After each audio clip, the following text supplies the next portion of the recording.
Okay, let's see. Here we go.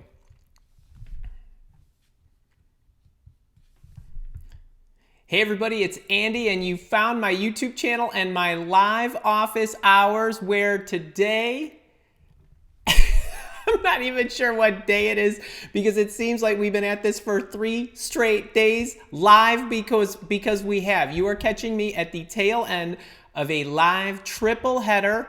I got the date now. It's Friday. It's noon Eastern. It's 11 Central. It's 10 Mountain, and it's 9 a.m. Pacific. And here's a shout out for all you mountain people because your time zone always never seems to make the list. Actually, another shout out to all my international folks. Let me know you are here. I love having you. You guys deserve a big shout out. I've been doing this in the evenings the last couple nights. I can't believe you people are up at 3, 4, 5 in the morning listening to me. I love that, and I hope you're getting a lot of value out of it. Today is another great one. We're going to talk about the job description and how to use it to ace your interviews. It's slick, it's advanced, it's not average because you're not average. My community's not average. You deserve more than that. So we're going to give you the best stuff. Now, before we get into that, I want to introduce myself. Some of you are probably out there going, who is this nut? My name's Andy LaCivita. I'm the founder of Mile Walk and the Mile Walk Academy and the award-winning author of The Hiring Prophecies and Interview Intervention. And I've made it my mission in life to help people succeed in their careers. And I do that through 2 major mediums that I've created. The first one is Mile Walk, my executive search firm, which I founded in 2004. It has been a load of fun. Got to meet a lot of great companies and a lot of great people, helping match the 2 of them. And also more recently in 2016, the Mile Walk Academy, which is my online training and coaching site where I teach on all things careers related and personal development for individuals. So check that out, as well as my Tips for Work and Life blog. It is a top 5 careers blog site. It is a multi-modality video, audio podcasts, articles, all kinds of neat stuff, inspirational stuff on there. It's really fun. So check that out. The link to the blog, the link to my Mile Walk Academy, the training site, everything, my contact info, my social media platform, everything is in the description. And also, in the spirit of giving, you people know I love to share. Actually, that's one of my goals, not just to be the best trainer, but also to be the most generous. In the description, there are a couple of great downloads. One of them is a wonderful workbook. It's called it's my 10 by 10 job search formula. It's got a great assessment in there that you can take, kind of a job search checkup to gauge the health and proficiency of your job search, see what you're doing well, see what you might need to punch up. I've also included 10 of the best steps to take in your job search, a whole bunch of mistakes that people make related to those steps, as well as 10 pro tips on how to make sure you're staying on the right track and get on the accelerated track. Also, that goes along with that download is an hour and 7-minute webinar that I created called How to Find a Job You Love. I take a deeper dive into those 10 steps. It's really a lot of fun. They go hand in hand, and I hope you can check those out. Just do those at your leisure. So, but today we're going to talk about the job description. And much like I did, if you caught this in the last couple days, I've been showing you little snippets of my job search bootcamp. I've got a live job search bootcamp coming up on January 17th. I have peeled just a couple, 4 or 5 slides from the interviewing portion of that bootcamp, which is the 4th session. And so what I wanted to do today was really, when you think about the job description, I know some of them are short, some of them are long, some of them are ridiculous. Most of them are ridiculous. But I want to illuminate the job description for you. I want to show you that it has a life of its own, and if you really look deep enough, you'll find a lot of interesting things. And it has a story, just like we talked. If you caught me yesterday. If you caught me yesterday and we talked about the resume, if you didn't catch that one, check it out. It'll be out very soon. The recording will be. The resume tells a story, but the job description tells a story.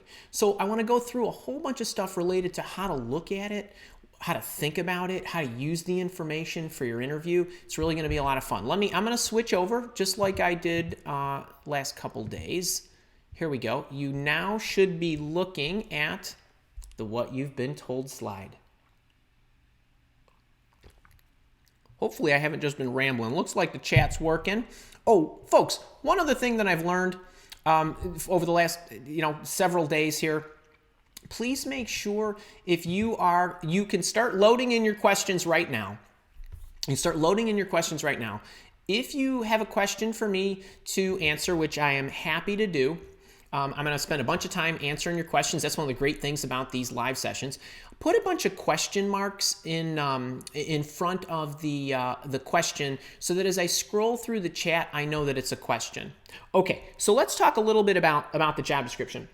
As part of the, I'm really big on preparation. As part of my boot camp, I've got a 65-point inspection checklist for you to get ready for the job interview. And this is one of them. Looking at the job description, let's talk about, what have you been told? What have you been told, or what have you assumed? There's a lot of common suggestions. Of course, let's review it. Make sure you know which skills the employer seeks. Those are usually front and center on the job description. It says things like required/skills or something of that nature. You obviously want to know what those are, and you want to make sure that you're bringing those out in your responses. So when you're asked a question, you include those skills that you have that match what's in the job description. And I also think most people recommend, I certainly do, to bring it in with you. But remember, in the beginning of this session, I said, we don't do average here. This is average. Right here, you look like every other job candidate in the world. And remember, and I know those of you that follow me, I say this a lot when we talk about job interviews. If you are in front of an employer, if you are sitting there in a job interview, you are qualified. You are very likely qualified for the job. Otherwise, they would not have invited you in. But on paper, you're qualified. But here again, so is everybody else who's interviewing for this position, or the handful of people that are interviewing for this position. So if you do all these things, that's great. So will all those other people. But what I want you to do is I want you to have a different mindset. I want you to think differently about every single thing that you do as it relates to getting ready for the job interview, and looking at the job description is one of those. So you know that expression, right? Two people can look at the same thing, but they don't see the same thing.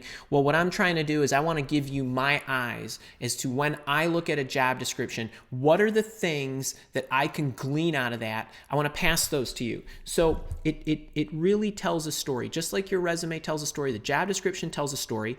And let's go through this. Now, some of these might be really obvious, but some of these might not be so obvious. And also, I want to throw a caveat out here that as I do my live shows, and as I do my blog posts, and as I do my videos and training courses and all that good stuff, I always try to benchmark the audience. You all are coming at this from different vantage points, different levels of experience, different cultures, different regions, different positions, and so on. So not all of these are going to apply to everybody, but I in the spirit of the message, I want to make sure you take away the fact that you ought to look very, very closely at the words that are on the paper. You'll learn about the company's products and services in the division you're probably being recruited into or applying for, but you really should make sure that you look beyond just what it is that you will be doing. Look at the entire company's products. You'll obviously learn about the responsibilities. It usually is very clear as to what they're expecting in the way of requirements. These three or so, or four, including the skills, are very, very obvious. Most employers' descriptions have those, and some of them have the desired traits as well. So they'll say, hey, we're looking for a bachelor's degree with 5 years of experience programming in this language. Those are, years of experience, the degree, the required skills as far as the technology is concerned. But a lot of them will also put in there characteristics and traits of the individuals that they're looking for. We're looking for somebody who is articulate, or has got good leadership skills, or time management skills, or all that good stuff, things of that nature, self-starter, entrepreneurial. So you want to look for those characteristics as well. Sometimes they are stated, sometimes they are implied. So we're going to talk in the next couple slides about this, but I want to get a running start here just so everybody understands what the components are in a job description. But have you also noticed, some of you that are out there that are working in positions that touch a wider audience or that are in service positions, has the job description cited customers? Are they internal customers? Are they external customers? Will you be serving the outside world? If you're a call center representative, you're obviously serving the outside world. But you might be working in a unit where your customer, you are an internal consultant, and your customers are the units that you're going to be supporting internally. So you could be a shared service inside an organization. So there's a lot you can glean if you look at who the position supports, and 90% of the world is in some type of customer support position. Believe me, even if you don't have external customers, there's still some kind of customer service that you're providing. So you want to make sure that you look for that. Are you working with partners, whether they're internally in a unit, units with inside your organization, or are you working with partners outside? Maybe the two of you are in a joint venture of sorts that are selling your products, your services, whatever it might be, to customers who are buying it, and they need you, the two of you, you and your partner or partners, to be working in tandem. So you always want to make sure that you understand whether there are any partnerships involved. And sometimes, folks, the existing partnerships are not the only ones that will ultimately exist. As you take the job, there might be new partnerships. These are things you want to inquire about. You want to look at your industry, you want to look at your market, you want to see which partnerships organizations have, and imagine what partnerships might they have in the future. Look at not just your boss. Who does the position report to? Maybe it's a managerial position, so maybe you're going to have individuals who report to you. But go beyond that. Who does your boss work for? What's that management team look like? Who's on that management team? So lots of times it might not be explicitly stated as to who your boss's boss is, but that's something that you should be looking for, as well as your teammates.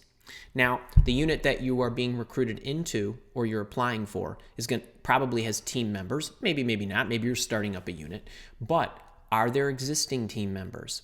They're probably not named specifically, but it might say we'll be working with team members including, and it might list some of the different generic functional names of, if you are a software programmer, you might be working with architects and design engineers and so on, and you might even be working with the sales team to support sales. So that's what I'm talking about. There's other individuals that will be on your team or that you will be working with, and if you're really a good detective and you use LinkedIn properly, I know we alluded to this on one of the previous live sessions, but start looking for people who not just have been there or are there, but have been there. And here's a great one. When you are looking at a job description, by the way, this could be looking at the job description because you want to apply, or looking at the job description to get ready to go in to nail your interview. It doesn't really matter. I mean, all of this stuff goes hand in hand. But are you looking deep enough and wide enough related to the position? So are you looking at the positions that are likely immediately junior to the position you're applying for? Are you looking for positions that are immediately senior to this position?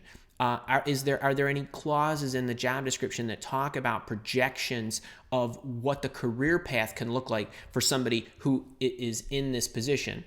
Future opportunities include this, that. So there might be multiple career paths. These are things you want to take close note of, and we're talking a slide or two about how you want to use these things. But it's very, very important. So now if you are able to thoroughly look at the job description, by the way, this also assumes that there's enough detail in the job description. Sometimes companies don't even have job descriptions. Sometimes they're just so thin you're not sure. But whatever you do, I want to make sure that you don't just give it a quick glance and say, oh yeah, geez, I get that. I kind of know what I'm doing. I know what that's going to be. No, you want to take a good, thoughtful look, slow down, and really take a look and see what's there under the covers. Now, as you start to use this information to prepare for your job interview, one of the things that I want you to do is keep in mind the more color, the more relationships you can draw, the more dot connecting you can do, the more you can connect the dots for the employer about how what you do and what you've done and your experience and your traits satisfy what they ultimately are looking for at this moment.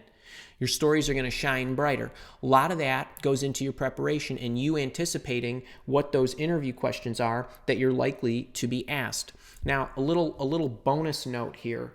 I mentioned about the How to Find a Job You Love webinar, and the link is in the description. With that webinar, I give away a free ebook called Ace Your Job Interview. Master the best responses to the 14 most effective job interview questions. If you watch How to Find a Job You Love and you download that book, that booklet doesn't just have the 14, or what I consider to be the 14 most effective job interview questions. It also has the 43 variations of those questions, meaning different ways to ask the same question, what the employer is looking for. There's a little color commentary on this, and then there's the very best responses. So one of the things you ought to jot a note here, watch How to Find a Job You Love, because you can grab that ebook, Ace Your Job Interview, because now you'll be even more effective in anticipating the job interview questions. And if you do, you'll start to think about how your skill set and how it matches the ones that are highlighted on the job. You want to think about the gaps that you have. What skill sets are you missing? I'm not going to go into this in detail here, but I'm going to refer to it a few more times. That Ace Your Job Interview booklet has responses to when the employer asks you, well, I noticed you didn't have this skill. Can you comment on that? Or if they ask you a question where you're just not sure how to answer it, I've covered how to respond to those in that booklet. So make sure you grab that. Customers, see if you can find what the customer type is. Are there groups? Are there specific people? Can you anticipate any futuristic customers? As you start to think about the responses and your stories and getting ready to answer the most common interview questions, can you figure out where you want to drop into your stories your customer service stories and your customer service skills and your customer relationship building skills, whatever it might be? Think about that. Customer service is gold. Generating revenue is gold. Building customer relationships is gold. Companies don't survive without customers. So if you can't build customer relationships, or you can't get along with the customer, whether even if they're internal units, that's no good. So you want to make sure that you are looking for opportunities to bring this forward, especially for those of you that are in heavy customer service related positions. Look at the partners. Do they list existing partners? This is very common in the technology world or in the logistics world or manufacturing world, where it says, and we also have relationships with these companies, these distributors, these hardware and software firms, these whatever it might be. You want to look at who those partners are specifically. Do you have relationships with those partners? Have you worked with the software, whatever it might be, whatever your field is? Are there other partners or other organizations in that market space that might be new potential partners for your customer? Just start thinking about these things. Just having them warm in your mind when you are under duress in an interview. Even if it doesn't explicitly state it in the job description, if you've thought through this, you will not be flat-footed if something like this comes up. And the more of these kind of things you can drop in there, your ability to be customer service oriented, your ability to be a team player, to work with partners, and all that other good stuff, that is gold. Here's another one. Your boss, your boss's boss, and so on. There are usually 3 types of people that you interview with. Your boss, your teammates, peers, or somebody of that nature, subordinates if you are in a managerial position, also your customers or somebody of that nature. To the extent that you understand what it is that they do, or at least what they're chartered in doing, you can sprinkle into your responses how what you've done in your past has readied you to help alleviate some of their burdens. Maybe for your boss, maybe you're already ready to take on some of your boss's administrative skills. That frees your boss up to do more strategic stuff. Maybe you're looking at your teammates and team members. Maybe it's a situation where you know a particular business function, software product, business process, or whatever, and your teammates know some other ones. Maybe there's some cross-training and teaching and coaching of each other. To your subordinates, how are you going to be able to mentor them? What is it that they aspire to be? Remember what it was like when you were them. All of this stuff is great to share with them. And it also goes a long way in getting these people to like you, because what you're doing is you're showing them how hiring you benefits them. So this is some really, really neat stuff that you can pull off the job description. And by the way, not all of this stuff needs to be listed. I'm talking about looking for it and then going and investigating it. So, this requires a little detective work. But here again, this is the advanced course, folks. Okay, we don't do average here. Everybody else just looks at the paperwork. That's not you. You want this job, you got to go beyond that. Right? I want you to be the student in college when the professor says, here's the book. You don't just read the book, you read the footnotes and you read those books. That's what this is about. That's what this takes. So if you want to separate yourself, when you start, some of this stuff isn't just going to be front and center. You're going to have to go get it if you want it. Previous positions. Here, we talked about this in the last slide. You want to make sure that you understand what the lower level position is and what the next higher level position is. So on the previous one, the reason that that's important is because if there are individuals in that organization that you can go and find through LinkedIn or through the commentary in the interviews, or just whatever detective work that you can do, and you look at their backgrounds and look at where they came from, you might be able to highlight how your background is similar or your evolution is similar. The assuming that they're doing fine, and that's a decent assumption. And you can certainly ask that. How are the people on the staff doing? What are the right backgrounds that you prefer that ultimately position somebody for success in this role? If the interviewer is confirming this stuff, now you've already got it in your head. You already did the research. Now you're ready with your stories about how your evolution looks similar. Or maybe you've got even other stuff that you can bring to the table. But the point is, having this information in your mind and being ready for it to jump on it in an interview, that is the stuff that makes you look ready. That is the stuff that makes you look prepared. And that is the stuff that helps the employer and gives them reassurance that you're the right person for the job. What about the next position? Maybe you're already there. Maybe you're already almost there. Maybe you just have a small gap between what you can do and what the next job is. You can use that to have a discussion in the interview about how you're 90% ready for even the next role. And you might not even need to be explicit about it, but to the point where your stories are confirming and highlighting all the traits and attributes and experiences that are required to do the next level. You know what that does? That already gets the interviewer thinking, hey man, this is a good hire. And you know what? I'm going to be willing to pay more for this person because this person is almost to the next level. I don't have to uptrain him or her as much as I might somebody who's a little more junior. So you want to be aware of what those traits are so you can draw them out. This is about negotiating.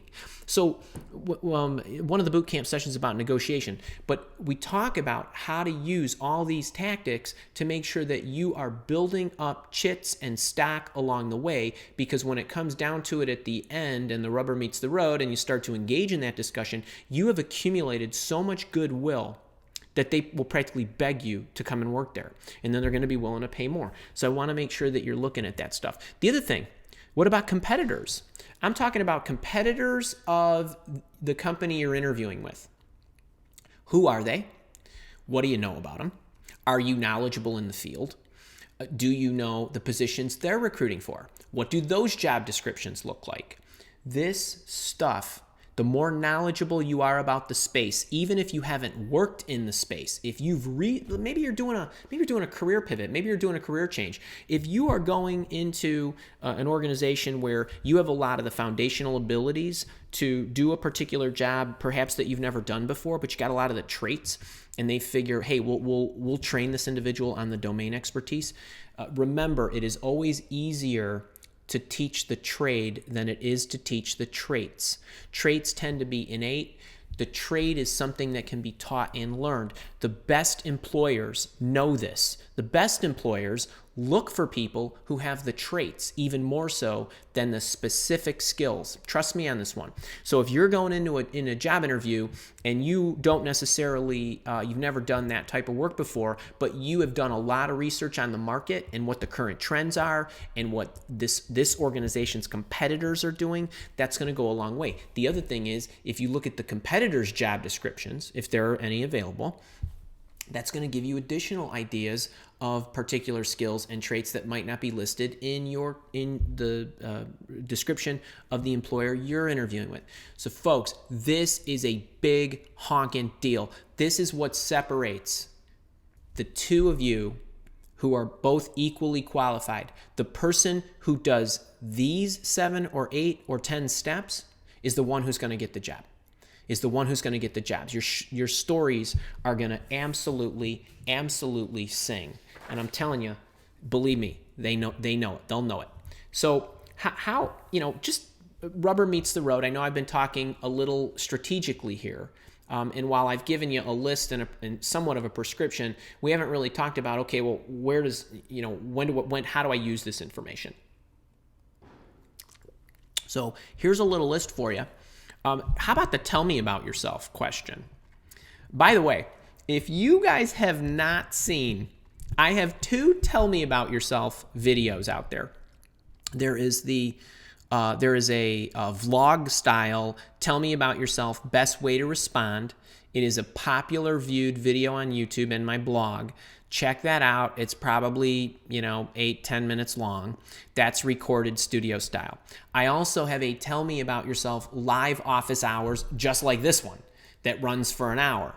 But check that out, and I give you the best techniques on how to use the information I just talked about when somebody asks you to tell them about yourself. It sounds like a dreaded question, but when somebody asks you to tell me about yourself, you should be doing backflips, because now you can totally control and script what you want to tell that person.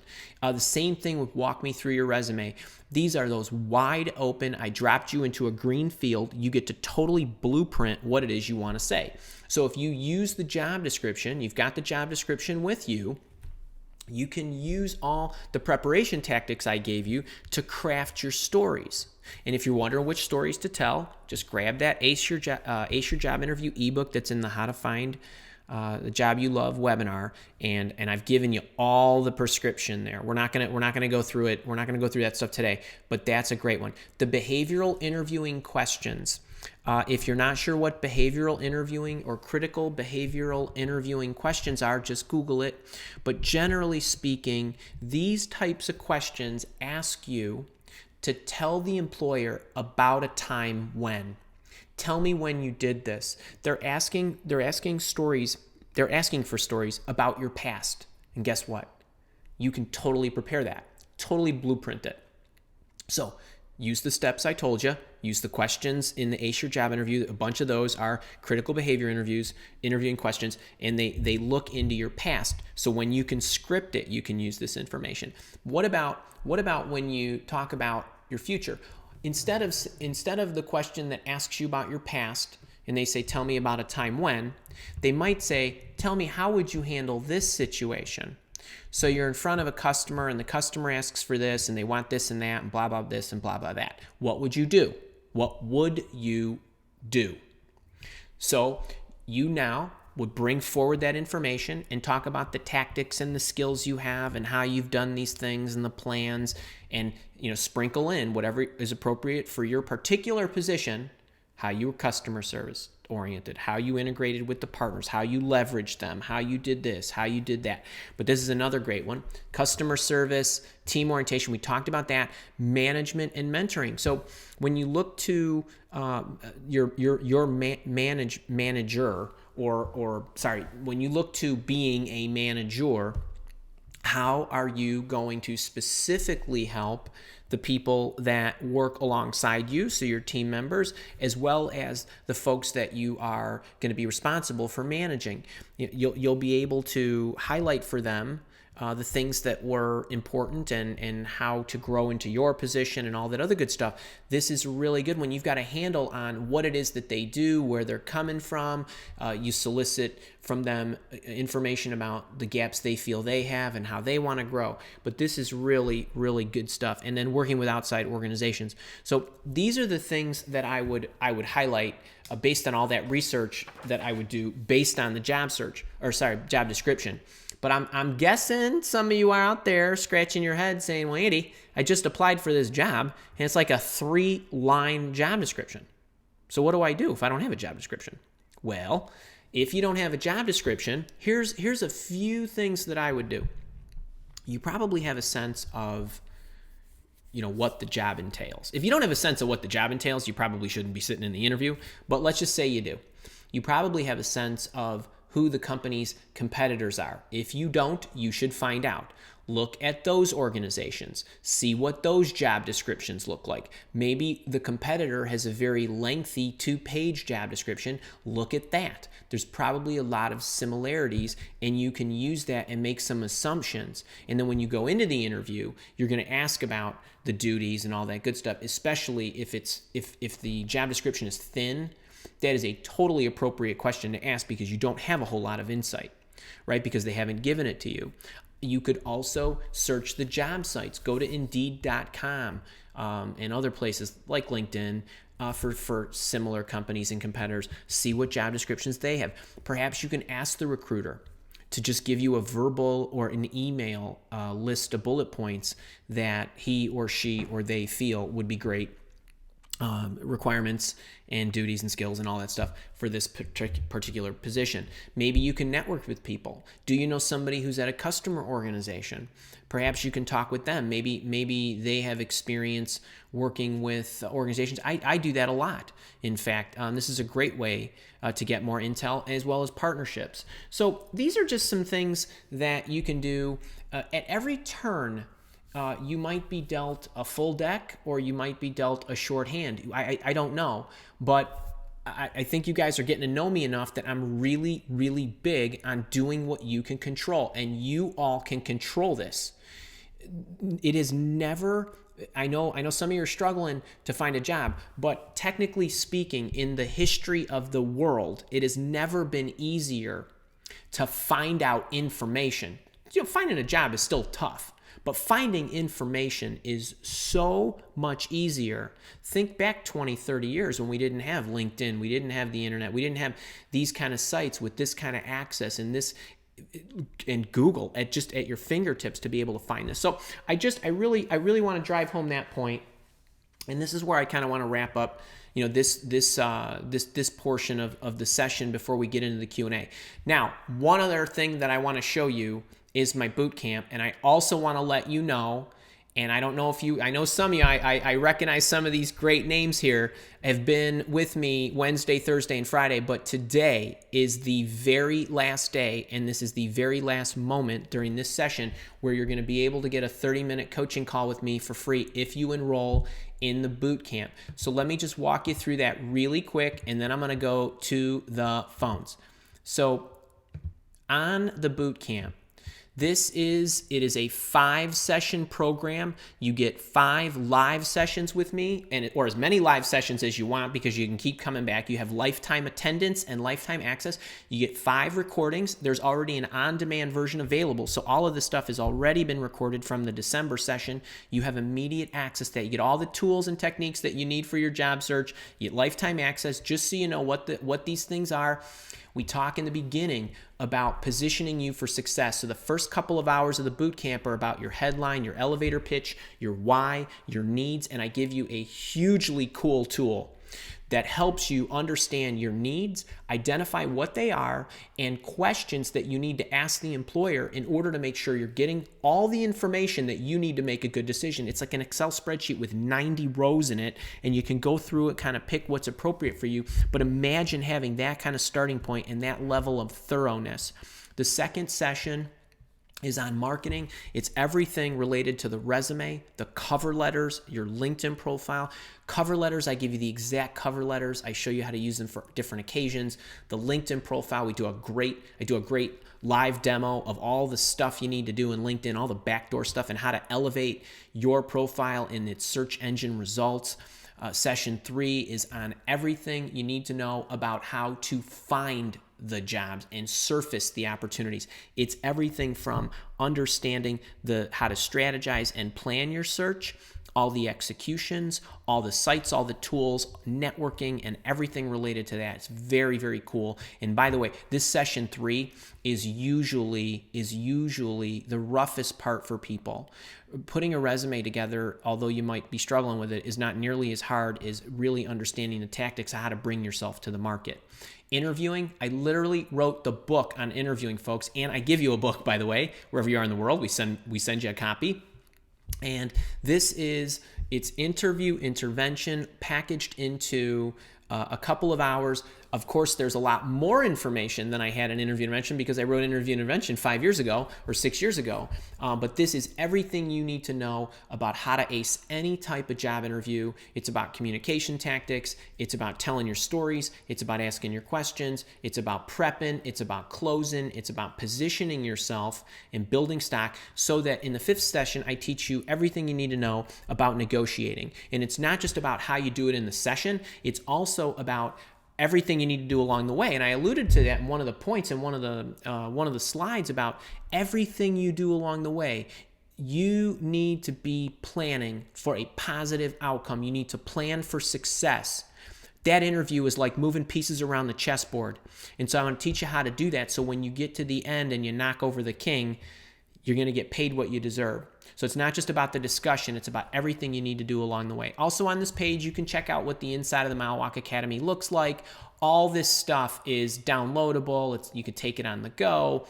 You get some ongoing coaching. So in addition to the coaching from the sessions, you get another 3 months of my career coach casts live attendance at those. Plus you can look at all the archives. You get Facebook group. I talked to you about the book. Here's the schedule. In the last session that we just did, maybe 30-40% of the people made the live sessions, but a lot of them watched the recordings, and there's a portal there where you can communicate with us even if you can't watch them live. We're doing these in the evening at 6 p.m. Eastern to make it a little bit easier, especially for those in the U.S. The ones in January, we did it at lunchtime. We're trying to mix it up for people just to make it a little bit more palatable. But here again, and if you really like live sessions but you can't attend these, we're probably going to do this in another 3 months. But you can come to those. If you can't make those, it's all recorded already. It's $497. You get everything in the Mile Walk Academy. So you get all the individual courses as well. So if you like bite-sized videos, and tools aligned to those videos, you can watch the Ultimate Professional Resume Workshop. You can watch the Interview Intervention course, the Ultimate Career course. It's really great. People have been using these programs to reinforce the stuff that we did in the boot camp. But it's really just a personal preference. Everything I do is 100% guaranteed. You don't like it for whatever reason, it makes no difference what your reason is. I will give you 100% of your money back and do it. I just ask that you do that within the first 30 days. If you're an existing student, you're already in the community, I will give you a credit for every dollar that you've already spent, up to $497. If you are out there and you've already put in $497, we've already given this boot camp to you, so you better be checking your email. And so I'm really excited about it. We're having a ton. There's a bunch of questions. You got 4 days, 2 hours, 21 minutes, 55 seconds to get in on this offer.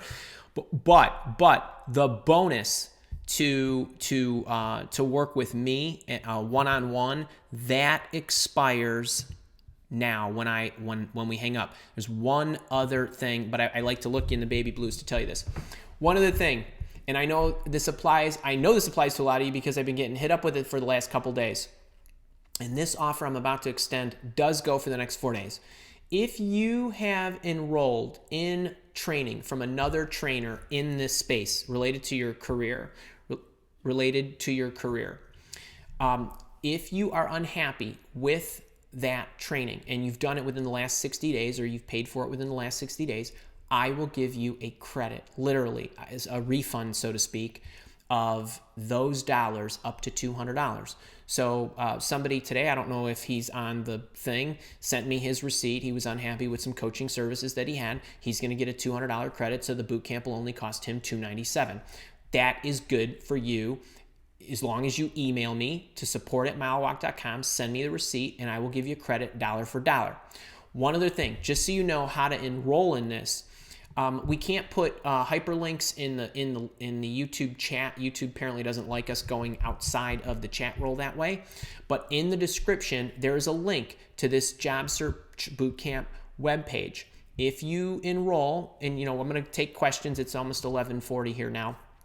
I'm going to take questions for a while, as long as I am still up and rolling, and I'll remind you along the way. If you get in, you got the 30-minute call, and we'll know if you got in time. But the training credit and the program itself under this package is open until Tuesday night, the 16th. But the 30-minute call with me, that ends as soon as I hang up.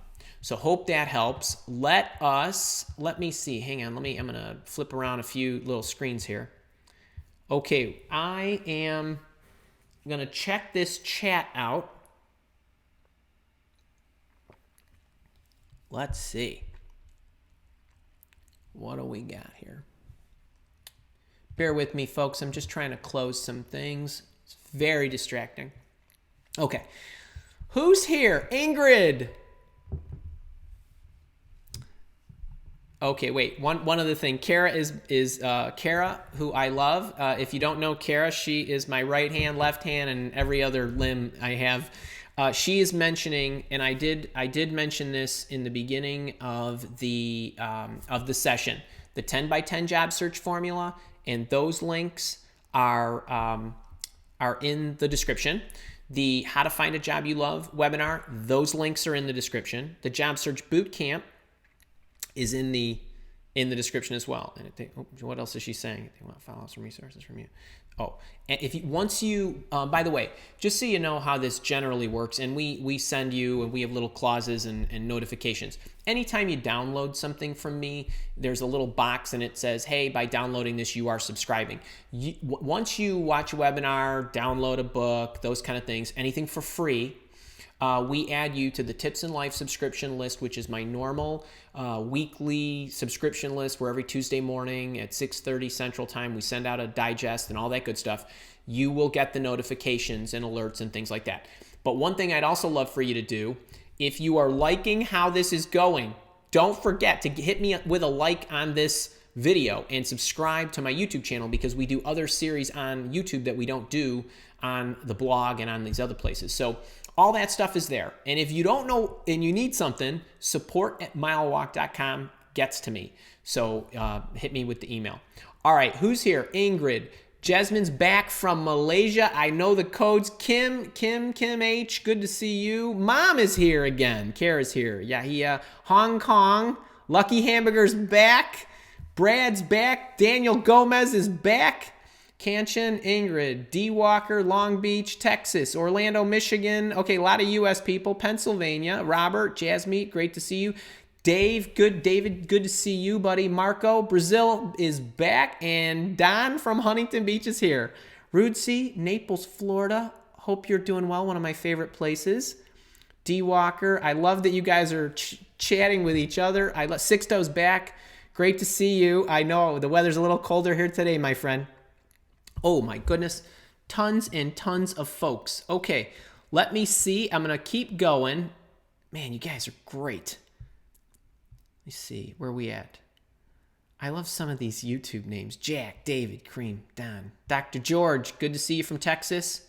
One of my favorite states. F-Lot, Joyce, Pierre, Serbia. Okay, Canada. Radisa from Serbia. Sasha, hey buddy. Hey, Sasha, hope you got those books. I threw an extra bonus book in there for you from Ireland. Dean from Transylvania County. All right, Joyce. Kara, confirm. Joyce, I think, is the first question. Joyce DeLima. My husband is a golf caddy person. He does work with real famous people and helps youth to become pro golfers. How would that be applied? how would what specifically be applied? So I'm not, Joyce, do me a favor, go into the chat, just clarify what specifically you mean. I'm wondering if you're asking about, job descriptions and so forth. I'm not sure what the question is. Folks, by the way, just so you know, and I'm learning this too, I'm in the middle of talking and I'm giving you the presentation, so I don't watch the chat. And I see the chat feverishly going up and down.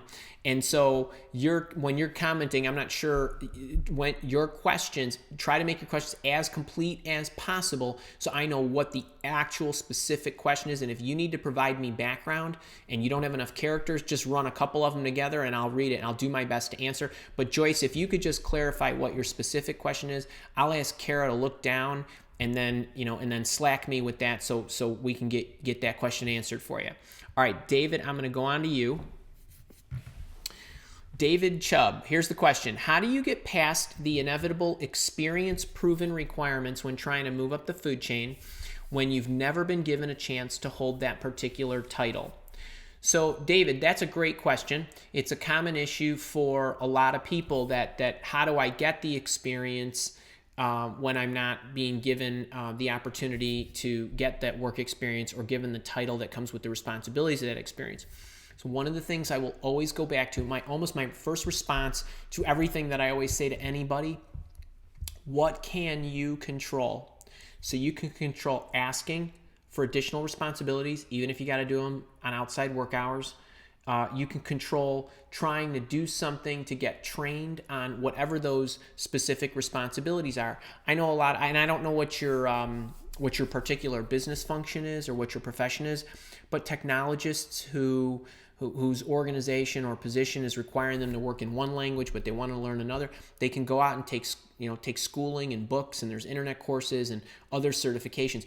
Is there something that you can do to not only try to get the skills, but the other thing that helps you move up the food chain is having the foundational abilities? So as an example, project management is an easy one to give this example. If I am a team leader and I'm running a project and I'm interacting with my customers, I'm managing a couple of people or a team, my unit is doing something that's contributing to the overall project, and so on. I'm learning the business and things of that nature. I'm putting the work plans together. I'm watching the work people are doing and how much time we're burning and how much actually we're spending and all that good stuff. But I've never had an opportunity to manage a project at the highest level. Well, you haven't had the opportunity to manage that project, but you're building all those foundational skills related to customer relationships, team management, work planning, mentoring, and so on. Those are the foundational skills that make a good team leader a good project manager. So do you know what the particular traits are? Not the specific skill sets, but the particular foundational abilities are for that job, and can you point to those? The other thing that I would really suggest that you do, and this goes for everybody, and I mentioned this on yesterday's session when we were talking about the resume, when you have difficulty recalling what it is that you contributed, one of the best aids you can use is my Career Achievements Journal. It's called Career Achievements Journal. I gave it some fancy tagline like 14 points that make you marketable and accelerate your career. But that is a great tool to use. It's like a journal. It's a sheet that I would turn into a journal, and I would start capturing all of that information about everything that you do. And I guarantee you that if you go through that exercise, you will be surprised. You will surprise yourself that you have a lot of the you have a lot of the experience already required to do that next level. And you can I recommend that people use that in their annual discussions or quarterly performance reviews or annual reviews or whatever it is, to highlight for people in their organization and their boss that this is what they've done. This is the impact. I mean, it's huge. It's a big deal, because sometimes it's just about elevating and it's funny. I have these expressions. Here's another funny one. You could laugh at me. And I always say, it's not who you know and it's not what you know. It's who knows what you know. Sometimes your boss doesn't even know. And sometimes your boss's boss doesn't even know what it is that you accomplished. And sometimes you have to highlight that for them. So that's what I would do. All right, Dean, going on. Dean's question is, it's been said in other places it is easy to uncover who the hiring manager is. I am at a loss. I don't know where to start. Could you please outline the steps to be taken? That's a great question. So and it's easy for anybody to say, well, it's easy to find that out. Well, it depends. So if I was going to apply for a job in a company and I didn't know anybody there, because if I knew somebody there, the first route would be to go and talk to that person and see if they can figure out who that hiring manager or boss is for the role that you want to apply for. But assuming that you're asking this because you don't know somebody at the organization, then what I would do is, when I applied or I got a notification that I was being accepted for an interview or whatever, first thing I would do is I would ask the recruiter if this is even before that and you're trying to send a resume in and you want to try to bypass the recruiter and send it to the hiring official. Then what I would do is I would probably go to LinkedIn. I would put your job description in the company in the advanced search technique, and then I would look for all the people that come up within that organization that match that job description, that title. And what likely is the case is that the person who is managing the people in that unit has somewhere in his or her LinkedIn profile a description or information of the resources that he or she's managing and those kind of things. So you can use some of these social sites. You can also, sometimes you can look on corporate websites and they'll show you the biographies. We represent organizations. They got the whole management team up there. So you could start to see, who the managerial resources are. You might look to see who works with them, but it's just a little detective work. And sometimes it's okay to just be overt and just call into the organization or call the recruiter, HR official, or whoever it is. But that's what I would do. And here again, this is one of those questions. Are you looking for the hiring official because you want to send in a cover letter?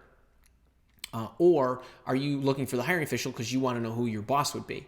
And I think I might go about those a little bit differently depending on which, what your dilemma is. But I hope that helps. Refo, how to apply for a job without knowing the specific position. Refo, ding, ding, ding, ding, ding. Awesome. Okay, folks. And Refo Al-Bogami, I am glad you asked. In everybody's repertoire of job searching skills, you need to know how to approach an organization even though they don't have any publicized opportunity. Folks, I know a lot of you want to take the easy road and look just for what's listed as available. Trust me when I tell you, you need to be applying to companies who do not have publicized openings as much as those organizations who do have publicized openings. Why would you want to do that in the first place? Number one, you join a company, you don't join a job. The best companies are always hiring and they are always looking for talented resources. If you can create an email and send it into that organization with a beautiful cover letter, a beautiful email, and a sweet looking resume, and mention to them, I want to join your organization, and here's why, and here's who I am, they will love it. And you will also have far less competition because people aren't doing that, right? They're putting their resume in the applicant tracking system. So if you want to go about doing that, Refo, I would go to my blog or my YouTube channel, and I would watch the video that I created that says how to apply when there's no job opening. It literally is a video on how to apply when there's no job opening. It's free. I even give you a cover letter that you can use as a sample. It's 7 sentences in the cover letter. But that's the prescription, and it is well worth it to watch that, because if you can add that into your repertoire of job searching tactics and skills, you'll be amazed at how many of those organizations actually respond to you, because they're getting a lot less emails, they're getting a lot less resumes, and they can look at them. So try that out.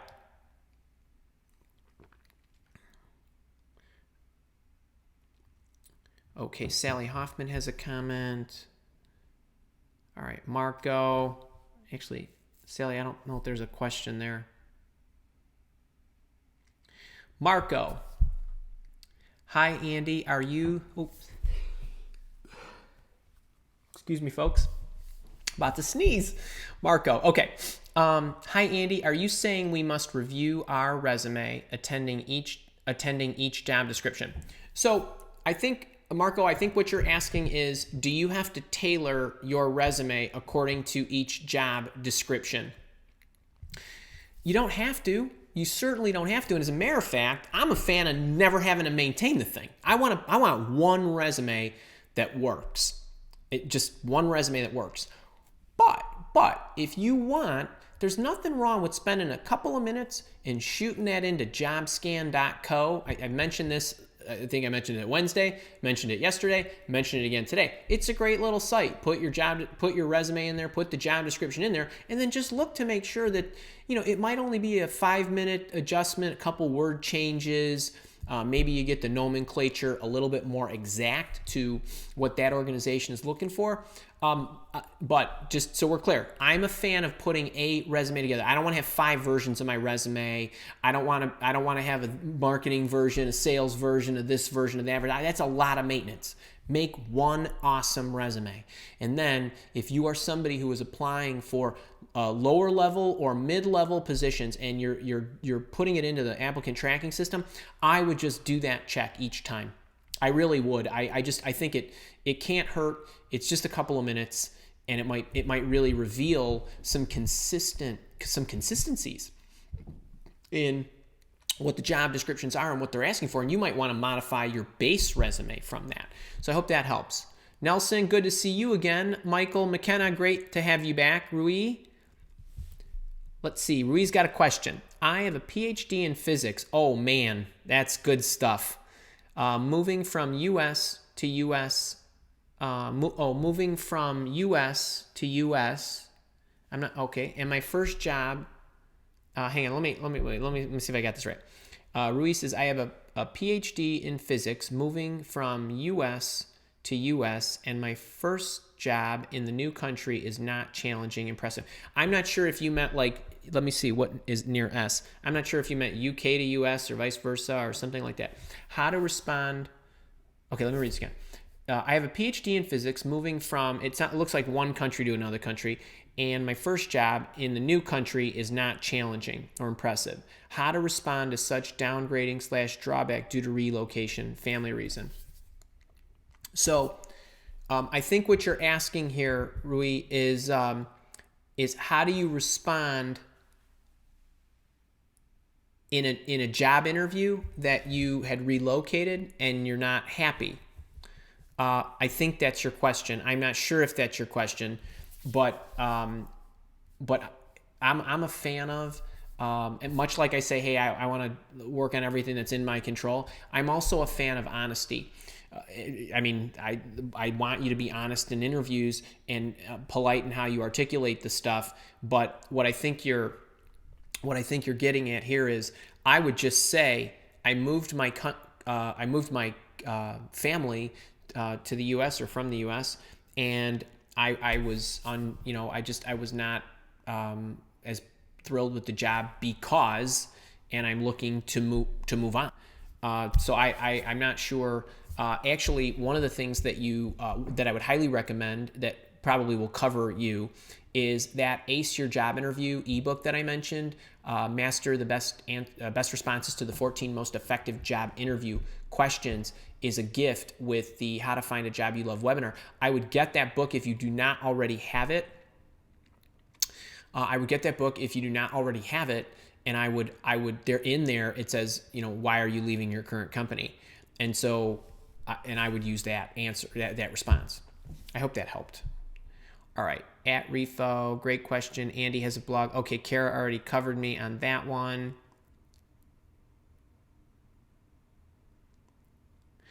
W8 if the Kazi 06. Let's see. W8,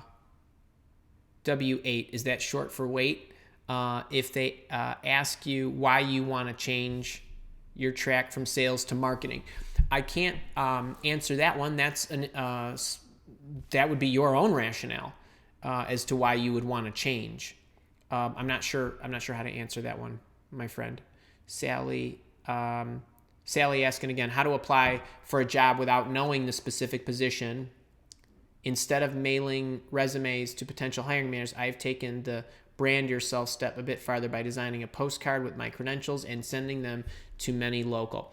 Without a doubt, you can do that stuff. That's cool, but I would definitely check out my how to apply, because that will give you great messaging. It really will. Manoj, happy Friday to you too. Refo, you're welcome. And I'm sure Carol welcomes you. Sixto, copy and paste the job description, reply to each statement. This takes time. Okay, that's cool.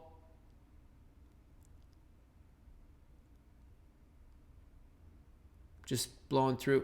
Janice Coleman, good to see you. Lucky Hamburger's back. Okay, one of my favorite names. All right, Lucky Hamburger, let's see. What do you got? I have nearly all the skills that the job requires, but the experience. Okay, so you don't. So you have the skill sets, but you don't have the experience. Okay, should I apply for that kind of job? And I graduated last December. Should I also put education at the top of my resume? So here's what I would say. Yes, you should apply. Yes, you should apply. And in the cover letter, you want to show, grab my cover letters. Just Google me and cover letters. And there's a bunch of them out there. And then I'll show you how to map it. And then you want to map your skill sets to what they need. If you graduated December, meaning you said I graduated last December, if that means 12 days ago or a month ago, you can keep your education at the top. If it means December of 2016, then you should move your education to the bottom, assuming you've been working over the course of the last year. Hope that helps.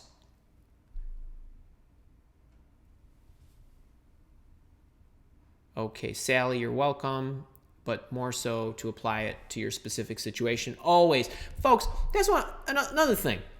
There's I think I mentioned this. I get more than 1,000 new folks to my community every single day. Imagine that, 1,000 a day. That's 1,000 different people with 1,000 different places, going in 1,000 different directions with 1,000 different situations. I always want you to look at my suggestions and my advice, but I want you to make the adjustments you need to your specific situation. There are definitely some hard and fast rules that I would highly recommend across the board, but everybody's it's a little different. You've got your own situation. Some of you live in countries that have different cultures, different interviewing styles, different application processes, and those kind of things. So I always want you to use that noggin. You're smart. You know how to tailor. I want you to take my suggestions, but I don't want you to do anything blindly. So just tailor them to what you need. All right. Let me see. I studied law. I'm in the way. They want to know why. Oh, okay, wait. I think I'm piecing this together. Kazi06. And you were asking earlier about if they ask you why you want to change your track to sales and marketing. Okay, so here's what I would say. Let me see. I just want to make sure I got. Okay, so Kazi, you studied law, but you want to be in marketing. So here's what I would say. Whenever any of you are asked about a change, whether it's a career little pivot where you're changing some portions, or you're making like a whole left turn. So Kazi, I don't know if you went to law school and then maybe you were a lawyer and now you want to change to marketing, or maybe you're just graduating law school and you want to go into marketing. What you need, one of the things that needs to be a component of your response is, if you studied law, meaning you have knowledge of what law is like, even if it's as a student. And you can say, and I discovered that I didn't think it would make me as happy as sales and marketing. So I investigated different options, different career options, paths, functions, whatever your appropriate response would be. And here's what I discovered about sales and marketing that I think interests me and I think will make me good at it. And I think I will enjoy it. And then you list out your rationale. So you have to match what it is that you want with what you think, what it is that you need, and what drives you with what's out there, what you can create or what you can find. One of the things, and actually I want to take a moment here just to stress this, and I know I've mentioned the boot camp. It's 5 sessions, but one of the biggest steps in the boot camp for everybody is to set you up for success. And a big part of setting you up for success is making sure that you are choosing options that you will enjoy. And most people don't know enough about the options. So, Kazi, and this is not a knock on you, this is life, right? If you haven't tried something yet, you're speculating as to whether you will like it or not. But in the boot camp, we talk about how to position yourself and how to look at all the components and how to investigate that area to know with some good deal of certainty that it will turn out well. So there's a lot of homework and self-awareness stuff and exercises and investigation that you would do. So the first thing, it's not just about answering them, it's about protecting you. And the thing I care most about is your happiness and you making sure that you're choosing a good field. There's the choosing part, and then there's the selling yourself part. So the choosing part, hopefully you did that homework and you looked at what you enjoy and what comes with sales and marketing. And one thing you better do, and this is like a must, is if you think you like sales and marketing, I hope that you've talked to people who are currently doing sales and marketing and asking them what their life is like and what they like and what they don't like. Don't ask them. Folks, don't ever ask anybody if you will like it. Will I like that? They're not you. They don't have the same set of parameters, needs, interests. They don't have your head. They don't have your upbringing. They don't have any. Their history is totally different. No one can ever tell you whether you'll like it. Just ask them, what do they like about it? What is it like? Ask them what they're going through right now, currently, because it's fresh in their mind. Then you look at that and say, oh, I think I will like sales and marketing, or I won't like sales and marketing. Then when you go into the interviews, if you're able to get the interviews, put, I did my investigation, here's what I discovered, and this is why I'm sure I will like it. And that's how I would approach that. So you got two issues there to address. Okay, Jasmine TPGJES 71. And by the way, I got your email. Thank you. I have an interview, so I am qualified. I would agree. One of the 4 requirements is expert in automotive VDA and IAFT 16949. I have 22 years of auditing only for ISO, how to prep. So I'm not familiar with all those acronyms because I'm not an accountant or an auditor. But one of the things that I would do is and if I could take a leap here, if you have an interview and there are certain requirements that you are not skilled in, then what I would do is I would look at, so there's 3 components. And by the way, we're all faced with this. At some point, it doesn't matter with whatever job we have, the first job, the second job, the 5th job, and during the jobs, you're constantly being faced with something that you don't know how to do and you have to figure it out. In an interview, when you are asked about a situation that you don't have the experience, there's a couple things you need to do. First thing is, if they say, hey, we noticed you on your resume, you don't have experience in this area. The first thing that you want to do is you want to acknowledge it. And you want to do it quickly, super, super fast. You're right. As of yet, I have not had an opportunity to work in that area. Boom. Never say another thing about it. That's it. That's your whole answer for that component. Then what you're going to say is, that's part 1. Part 2 is, but I have experience in these areas.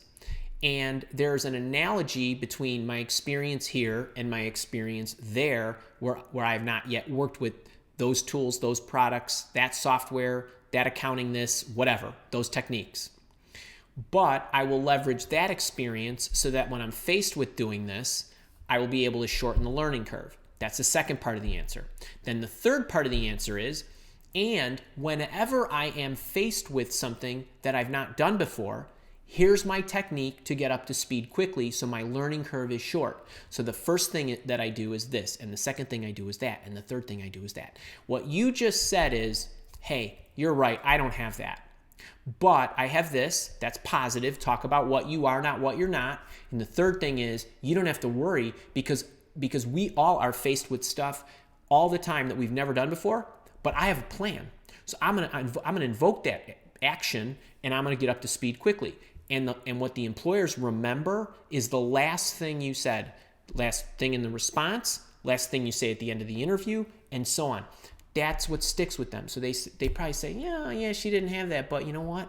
Man, she really had, right, this, or he really had that. So that's how I would approach that. And by the way, folks, if you do not have interview intervention yet, go either buy it. You can buy it at the store or the Amazon or whatever. You can buy it from me on the Mile Academy. You get the ebook and the audiobook. Or you can wait till February when I'm giving them away for free. And it's going to be great. I'm going to ship in books all over the world, but that won't be for 6-8 weeks or something like that, or for a while anyway. But in my Silver Bullet interview chapter, it's chapter number 6, question number 10. The question is a generic, how do you educate yourself? And that is how you should respond. And how you educate yourself is the same thing as, well, you don't have the experience. So anyway, I hope that helps. Danielle McCaffrey. Hey, everybody. Danielle McCaffrey is my sister, and she's here, and hopefully my nephews are in school today. But say hi and give hugs to the family. All right. And Don lives near Huntington Beach. Don, can you see my family all took off and went to the warm weather? Okay. Oops. I lost my chat roller. Hold on 1 second. Wow, you guys are awesome. Hold on. I'm sorry, guys. Sometimes when I slide down on this fancy mouse, it skips a whole bunch of stuff. Okay, wait. I think Sally.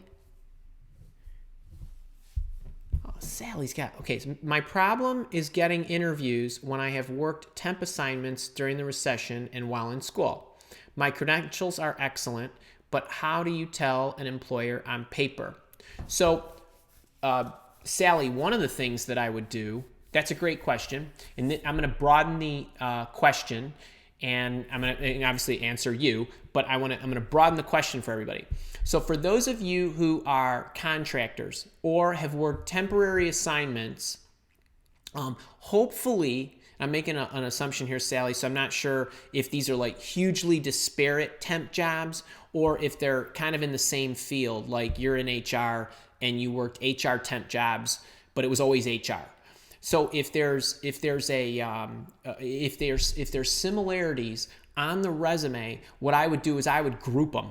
And so you are Sally Hoffman Glazer Inc. or sole proprietor or whatever, or if you are an S corp or you're a contractor but you're now looking for a full-time work or whatever. Anytime you have a cluster of temp jobs, just clump them together so it looks like it's one big unit. So if you did this during the recession and it was, say, you did this between 2008 and 2011 and you had 4 jobs, well, you could just make that one cluster and say perform temporary HR services or accounting services or technology services, and here are the companies and the projects, bullet, bullet, bullet, and that's what I would do. That's telling it on paper. Okay. Abkar, how are you? Good morning, Andrew. First of all, thank you for doing this video. You are welcome. I have been catching up on your videos for the last few weeks. I have a job interview in 2 weeks. Awesome. Shout out. This is the first interview I will be doing for after 10 years. How should I provide references for work? My current employer does not know that I'm looking for a job, so I can't use that. Any suggestions? Okay, so couple things. First thing, and this goes for anybody who's interviewing and anybody who needs to provide references. The first thing is most companies, and by the way, not all, but most, will ask for references at the end of the process. So if that's the case, if that's they ask at the end, then what I would do is I would look for other folks and just say, I've been at the same company for 10 years. It might be difficult to get some recent references. Here's what I would do. I would look for people who you worked with who are no longer with the company, or I would go back, give somebody who's 10 years old, and try to work with the company to get 2 or 3 acceptable references. If you have to put them down in the beginning, and by the way, and if you're doing that at the end and they're checking your references, that's because they want you. So most of the time, those are formalities. So I wouldn't sweat that. If they're asking you to put them on the application, sometimes organizations ask you to put them up front. Sometimes organizations don't ask you to put them up front. If you have to put them up front, then I would try to go and get some folks that are, more either not working at that company or are older, same kind of thing. And I would alert them that, hey, I've put you down as a reference, but I would not worry about the organization calling them, because that would be hugely bad form if those organizations started calling your references without acknowledging that they were going to do that. That's just terrible. So that's what I would do. By the way, folks, I have a question. This is a total aside, because I'm constantly trying to do better things for you. Better, more, different, more advanced, all that good stuff. You know how a lot of people put out weekly videos, and I do that too. I've been on a little bit of a hiatus because my wife and I were moving, and I've had a lot of personal stuff going on in my life that has made it a little bit more difficult for me to do that. But I was toying with the fact of just doing live shows every week and having these lessons, and this way I can have an audience and we can engage like this. Do me a favor, let me know in the chat if that's something you think is great, better, or not. Realize, we're on this thing, we're already an hour and 15 minutes in. So, the blog posts that I do, I try to keep in, to less than, 10 minutes or less, because I appreciate and value your time. But I also think that lessons need to go deeper for you to truly understand what it is you should do with this insight, and to raise your game and raise your tactics. So you can email me if you want, support@milewalk.com, or reply to one of my emails if you're on my list, or you can let me know in the chat what you think about this. Kara and we look at the chat roll when we're done, because, and just so you guys know this, a couple things, and I think I forgot to mention this in the last 2 that we did, Wednesday and Thursday. When this is over, I will put it on the YouTube channel eventually, but if you have the link to this, you can just click the link again, because the link stays the same.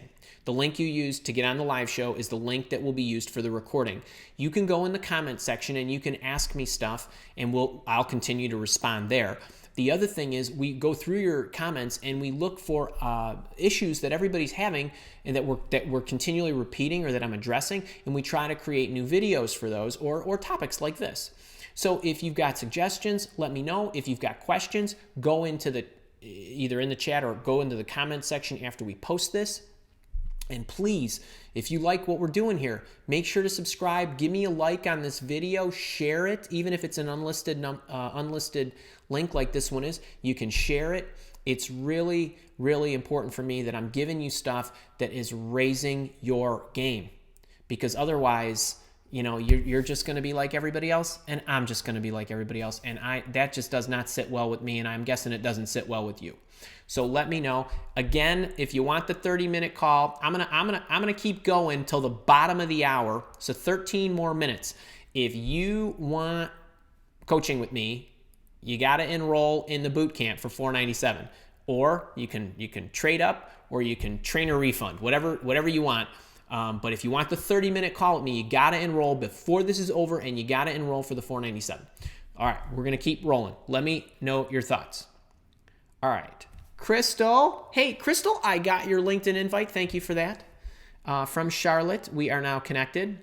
Abbas from Lebanon. Shaikh from India. Sistar 3E from Pittsburgh. Sanya. Oh, that's a cool name. Nigeria. Sorry if I butchered that. And we've got Angie from Iowa. And I went to Iowa State. I love Iowa. Sixto. Where you at here, buddy? I treat the job description as my first interview. Before the phone call or face-to-face interview, I go document to document using my notes or resume. That is an awesome, awesome idea. That is an awesome idea. You know what? I wish I would have thought of that, saying that. But think about it. Here's another perspective. You got a job description. Like, role play the questions that should come off that description and just assume that you're going to get asked them. Or role play the fact that they're going to say, walk me through your resume. Now you got the description, you got your resume. Watch that video, by the way. Walk me through your resume. Best way to respond is my video, and tell me about yourself. Best way to respond. You can go. They're on the YouTube channel. I tell you exactly how to use those job descriptions to do that. But that's a great way. Great way. Sasha, glad you got the books in Ireland. I love it. Brad Road Armor. Love your emails, buddy. Thank you for those. Feeling pretty great about an upcoming interview next Monday. These last 3 presentations have been terrific as usual. Thanks, Andy. Good luck, everyone. Thank you, Brad. Lots of luck. And do me a favor and send me an email and let me know how it goes, because I feel like I've been living through this with you. Marco Jose. Let's see. Last interview, I suffered an attack with... okay.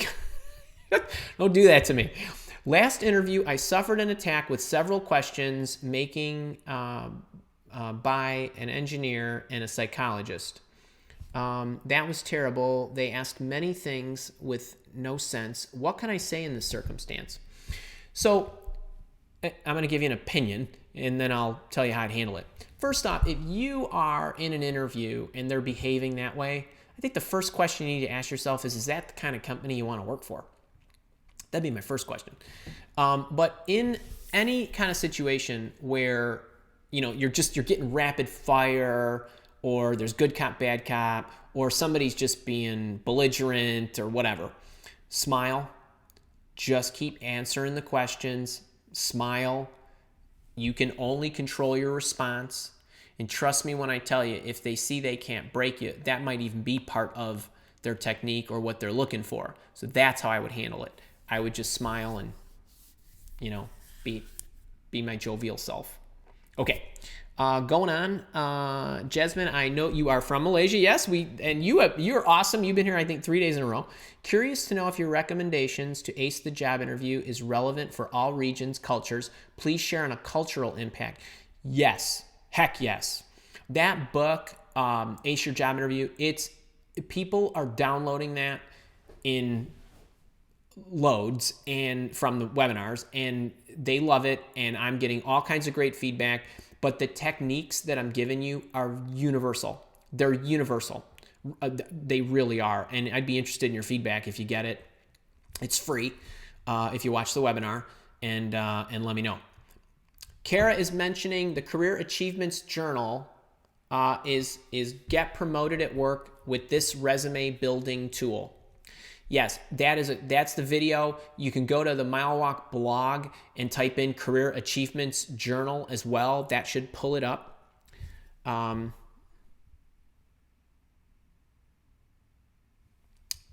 yeah, that's good. Kara is telling me something here. And one other thing. Okay, wait, I want to hold my place here. One other thing, folks.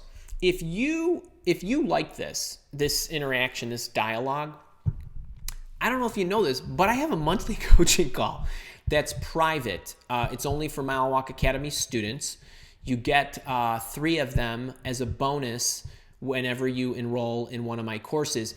But if the courses themselves or the boot camp itself is too expensive, the monthly coaching is $19 a month, and you can pay month to month, or I even give you price breaks, so it's even less if you join for like 6 months. And so the next 3 months have been set. I think it's like the beginning of February, beginning of March, beginning of April, and so on. But that's something, if you're loving this, because you guys are great, it's an inexpensive way to get some really good coaching and stay connected with us. And you also get all the archives. So I do this, and every month it's recorded. You can go back to January of last year and start looking at all the sessions, and they're about an hour or 2 hours or whatever, and it's really great stuff. Here we go. Shaikh, how to prepare the CV as per the job description. So what I would do, Shaikh, I mentioned the jobscan.co. Here's your 2 steps. If you want, go to on my YouTube channel, I've got a video called How to Build the Ultimate Professional Resume. It's 19 or 20 minutes. And there's a professional resume template. You can download it. There's some instructions in it. It's in PDF format, but you can copy it over to Word. Watch the video. Alter your resume appropriately. Then when you go into when you got the job description and you want to apply, take the job description, take your new resume, put it into jobscan.co, and let the system help you with any alterations. It tells you like percent match and suggested additions and those kind of things. So that's what I would do. Ketna, hi from London. So wait, London, is it 6:24 there? Maybe 5:24, 6:24, something like that? So it's dinner time Friday night.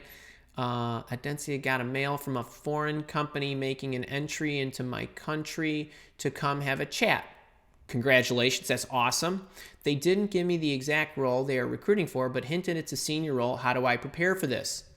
So first off, congratulations. That's a huge honking deal, because if a company is coming, and I think you said you said Nigeria, but I'm not sure. I think you did say that. Yeah, I think I am sure now. Okay. So what I would do is, number one, I would email them back or call them and ask them, are there any particular areas that you would like to discuss about my background or what you need, or is there anything you can send me to let me know so I can prepare? That's it.